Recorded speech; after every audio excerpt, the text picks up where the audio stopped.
In today's video, I'm going to teach you how to add an 80s pad synth in Soundtrap and record using the right key. First, head to the Soundtrap website using a reliable, up-to-date browser. Once you're there, log into your account. Give it a moment if your connection is slow. A steady internet connection helps the studio run smoothly.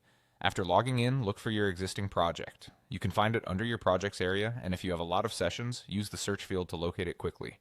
When you see the project you want, open it in the studio.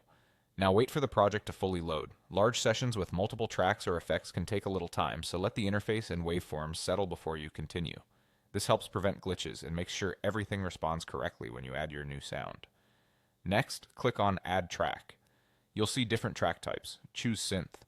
This opens Soundtrap's virtual instrument with its built-in sounds and presets. On the left or in the preset browser, look for the category labeled Pads. Pads are sustained, smooth sounds designed to fill out the background and add warmth and atmosphere. Within pads, select the preset called 80s Pad. This classic, lush tone is great for building a nostalgic soundscape and works well under vocals, drums, or guitar. Before you play, check that your project's tempo and key feel right. If your session already has a key set, stick to it so your new part blends musically. If there's no key set, think about the root note your song revolves around and treat that as home base. You can use a MIDI keyboard if you have one, or play using the on-screen piano keys.